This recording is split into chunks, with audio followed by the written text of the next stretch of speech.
Salut, si tu viens en Australie, tu vas naturellement être amené à utiliser les moyens de transport, donc tout ce qui va être bus, voiture, etc., etc.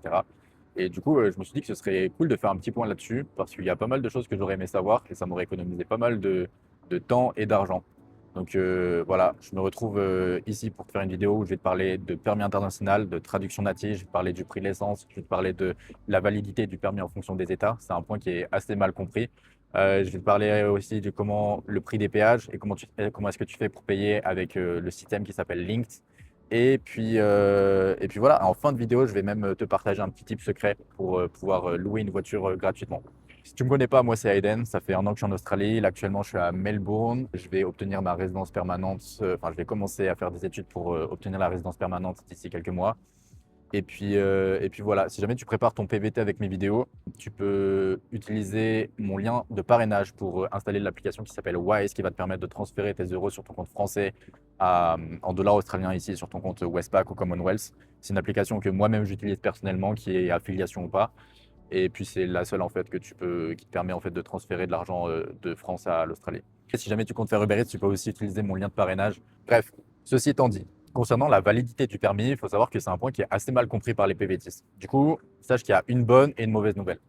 La bonne nouvelle, c'est que ton permis français, il est valide ici en Australie pour peu que tu aies une traduction en anglais avec toi. La mauvaise nouvelle, c'est qu'il y a trois exceptions sur les territoires du Nord, en Victoria et dans le New South Wales. Donc globalement, si tu es à Melbourne ou à Sydney, en fait, tu vas être limité à 6 mois. Pendant 6 mois, ton permis va fonctionner et après quoi, tu vas devoir obtenir une conversion officielle pour pouvoir continuer de conduire. Pour la traduction, si tu es déjà ici en Australie, tu peux faire ce qu'on appelle une traduction native.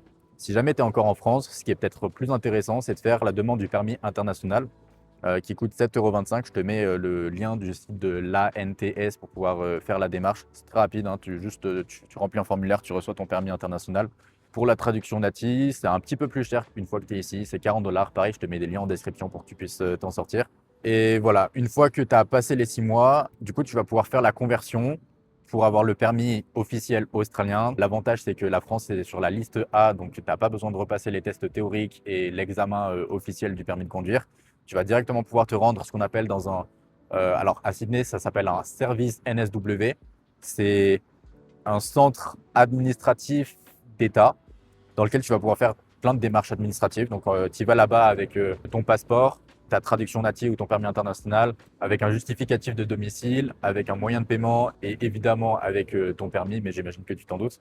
Et il devrait te faire la traduction normalement.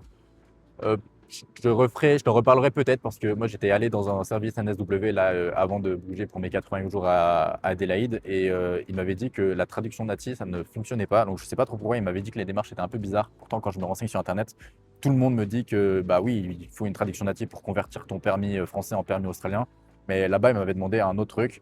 Pourtant, j'ai un pote avec qui ça avait bien fonctionné la traduction native. Donc voilà, normalement ça devrait se faire. J'ai pas eu le temps d'investiguer un petit peu plus pourquoi est-ce que ça n'avait pas fonctionné quand j'y étais allé. Mais normalement ça fonctionne comme ça.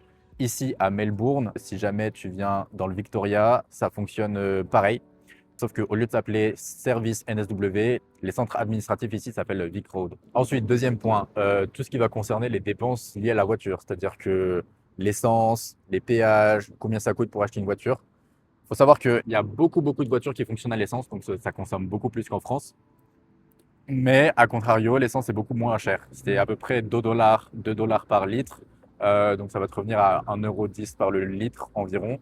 Il faut savoir que, petit tips, tu peux utiliser l'application qui s'appelle Petrol Spy Australia qui va te permettre de trouver toutes les stations essence qui sont autour de toi et pouvoir prendre la moins chère. Concernant les péages, ici 99% des péages sont gratuits. Tu peux faire le tour de l'Australie en entier sans rien débourser. Ça, c'est vraiment top comparé à la France. Les seules autoroutes qui sont payantes, c'est aux alentours de Melbourne, aux alentours de Sydney. Quand tu veux traverser la ville, par exemple, il y a un tunnel à Sydney qui est un des plus grands du monde et qui coûte assez cher à traverser.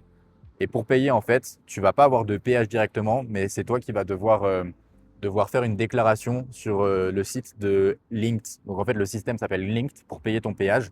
Tu vas devoir entrer ta plaque d'immatriculation. Et si tu le fais pas, sache que tu as des caméras de surveillance qui vont prendre ta voiture en photo et qui vont t'allumer sur les PV.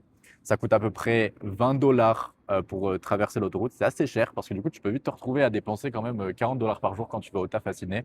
Donc voilà, ça coûte assez cher. Niveau location et achat, il faut savoir que tu peux louer des voitures à peu près à partir de 200 dollars par semaine.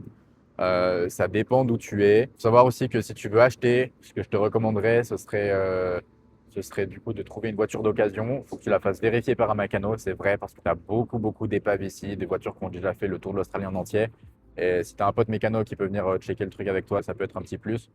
Généralement, tu n'auras pas de truc solide à moins de 5000 dollars, je pense. J'ai un pote, tu vois, il avait acheté une voiture comme ça, il pensait avoir fait une giga affaire à 2000 dollars et au final, au bout de 3 jours, le truc est tombé en panne, il était mort et impossible de faire quoi que ce soit avec la caisse.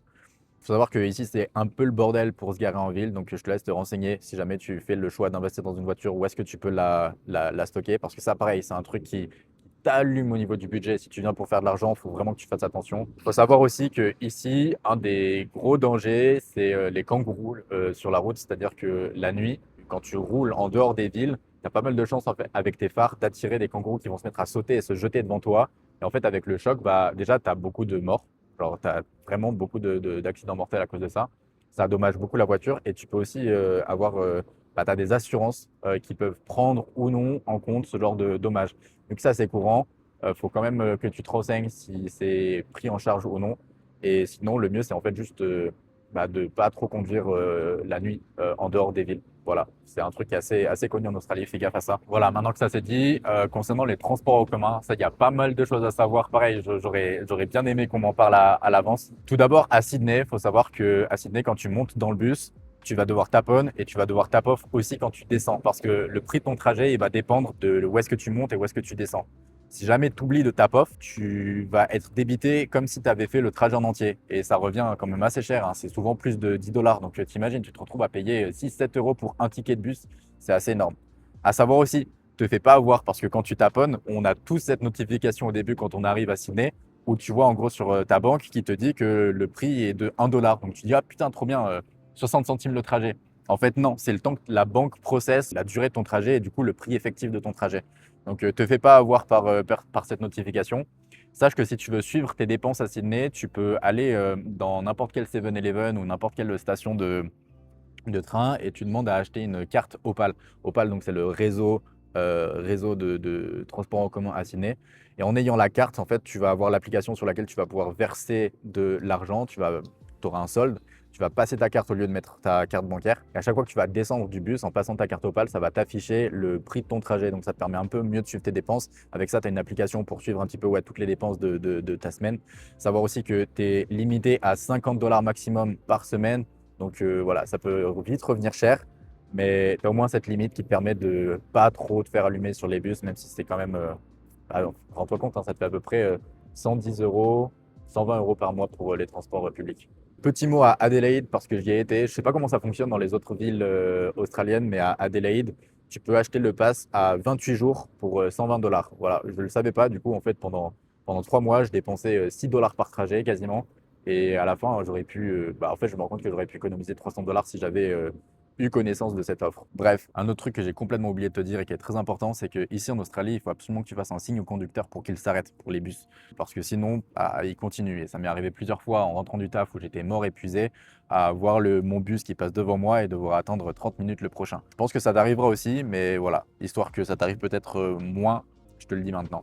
Un autre truc intéressant, ça peut être les vélos. Je sais que c'est un peu sous-coté, on n'y pense pas beaucoup, mais le réseau Lime à Sydney est pas mal développé en fonction de là où tu habites. Et je sais qu'au niveau des prix, ça peut être assez attractif. Donc regarde aussi, ça peut être quelque chose d'intéressant.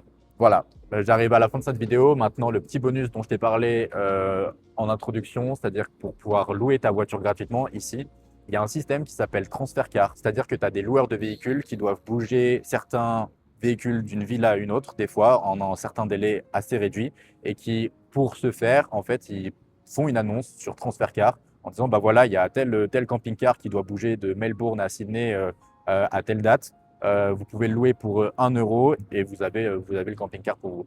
C'est assez cool. Je sais que moi, je ne l'ai pas utilisé, mais j'ai des potes qui ont fait un road trip pour organiser leur road trip autour des annonces qu'ils trouvaient là-dessus et qui se sont retrouvés à avoir un camping-car gratuitement. Putain, il y a encore la petite araignée.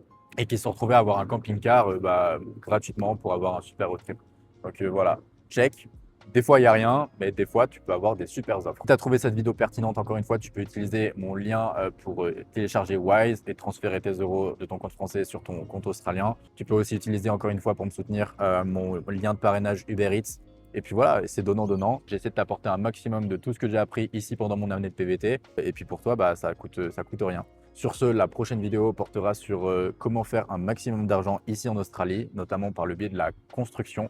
Je te partagerai tous mes conseils, comment ça fonctionne ici quand tu n'as aucune expérience et ça t'évitera peut-être de stagner et de patauger un petit peu au début, comme j'ai pu le faire tout simplement. Prends soin de toi et à bientôt.